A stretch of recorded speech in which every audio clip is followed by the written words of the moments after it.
Phoebe Philo, the designer who has arguably redefined how women dress in the past decade, is departing the French fashion house Celine after months of speculation that her resignation was imminent. From streamlined, architectural handbags to minimalist tailoring and ugly chic shoes, Philo's artfully modern influence made fashion grow up and speak to grown-ups.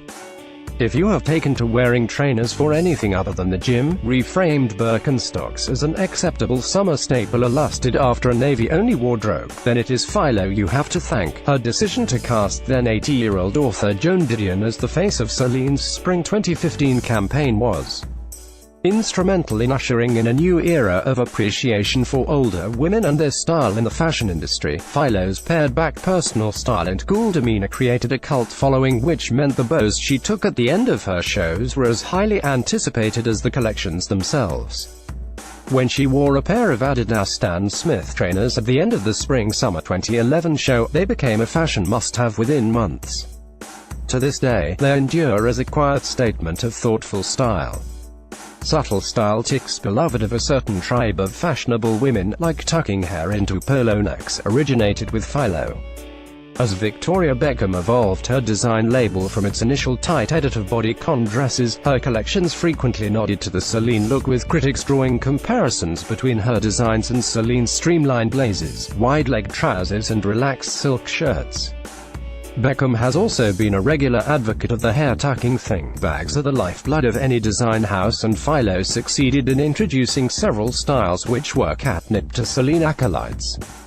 The small crossbody trio is a sleek new classic beloved of women who might usually reject the notion of a knit bag, while the wing-sided Phantom is devoid of overt branding, but has become instantly recognizable. Celine in the Philo era has been as expensive as it looked. Prices rarely dipped below £1,000, and a good coat could cost upwards of £3,000. But there were plenty of ways to get the look on the high street. Interpretations of Celine catwalk pieces, from abstract print dresses to high vamp heels, would appear in Zara, a Topshop, within weeks of appearing on the catwalk, while the likes of Kaz and Joseph offered the same luxuriously simple look at a fraction of the cost. Beyond her covetable designs and personal aesthetic, Philo represented a new era of the female designer, a woman designing for women and placing her role as mother as highly as that of creative director. Her contract at Celine was negotiated to allow her to spend time with her children, and the autumn 2012 show was cancelled to relieve pressure when she was expecting her third child. Working with Celine has been an exceptional experience for me these last 10 years, Philo said in a statement. Seen by WWD, I'm grateful to have worked with an incredibly talented and committed team, and I would like to thank everyone along the way who has been part of the collaborations and conversations. It's been amazing. She will show her last collection at Paris Fashion Week in March. The fashion industry rumor mill has pointed to 44-year-old Philo as a likely successor to Christopher Bailey at Burberry, but, according to WWD, she will not work for another label in the near future.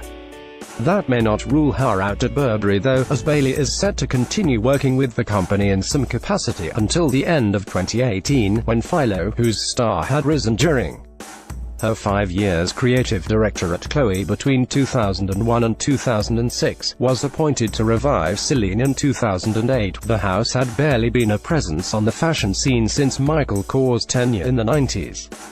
LVMH, the conglomerate which owns the house, transformed working practices and moved the atelier from Paris to London to accommodate Philo's desire to be based with her family. Although financial results for Celine alone are not available, Philo is thought to have helped fuel a rise in sales from €200 million to more than €700 million. According to insiders, Philo has been less present at Celine's headquarters over the past year, allowing her design team to take a more prominent role. Whether they will continue to design in her spirit to be led by a new taste-making personality remains to be seen. But Philo will be hard to beat.